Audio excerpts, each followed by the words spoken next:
श्रीमन्नारायण नारायण हरे हरे, लक्ष्मी नारायण नारायण हरे हरे, श्रीमन्नारायण नारायण हरे हरे, श्रीमन्नारायण नारायण हरे हरे। हर हर महादेव। कार्तिक मास महात्म्य कथा का 12वां अध्याय। 11वें अध्याय में जलंधर और देवताओं के बीच युद्ध आरंभ हो गया। जलंधर ने द्रोणागिरी पर्वत को उखाड़कर समंदर में फेंक दिया। इस पर देवता भयभीत हो गए, क्योंकि उनको जीवित करने वाली संजीवनी को अब ले पाना असंभव था। इस पर देवताओं ने युद्ध छोड़ भागकर गुफाओं में जाकर शरण ली। आगे इस युद्ध का क्या परिणाम हुआ, क्या घटना वृतांत हुआ, उसकी चर्चा आज के अध्याय 12 में।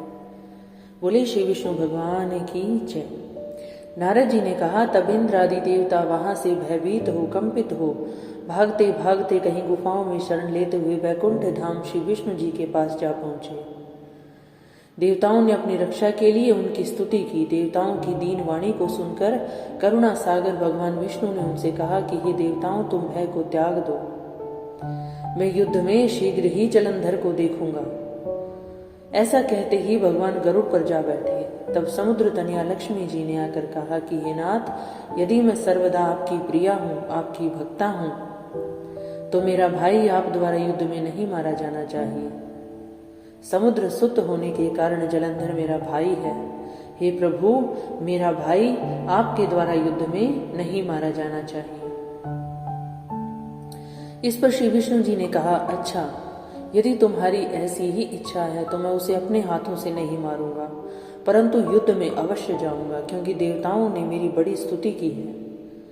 ऐसा कह भगवान विष्णु युद्ध के उस स्थान पर जा पहुंचे जहां जलंधर विद्यमान था। जलंधर और विष्णु का घोर युद्ध हुआ। विष्णु के तेज से कंपित देवता सिंहनाद करने लगे। फिर तो अरुण के अनुज गरुड़ के पंखों की प्रबल वायु से पीड़ित हो दैत्य इस प्रकार घूमने लगे जैसे आंधी से बादल आकाश में घूमते हैं। तब अपने वीर दैत्यों को पीड़ित होते देखकर जलंधर ने क्रुद्ध हो विष्णु जी को उद्धत वचन कहकर उन पर कठोर आक्रमण कर दिया। आक्रमण के बाद आगे क्या घटना घटित हुई, उसकी चर्चा अध्याय 13 में। आज का अध्याय इतना ही था, यही समाप्त होता है। आगे की कथा सुनने के लिए मेरे चैनल को लाइक, शेयर और सब्सक्राइब जरूर कीजिए। कार्तिक मास की ये प्रतिदिन की कथा चल रही है। प्रतिदिन एक अध्याय की कथा सुनते हुए हम आगे बढ़ रहे हैं। मेरी आशा है कि आप सबको कथा बहुत अच्छी लग रही है।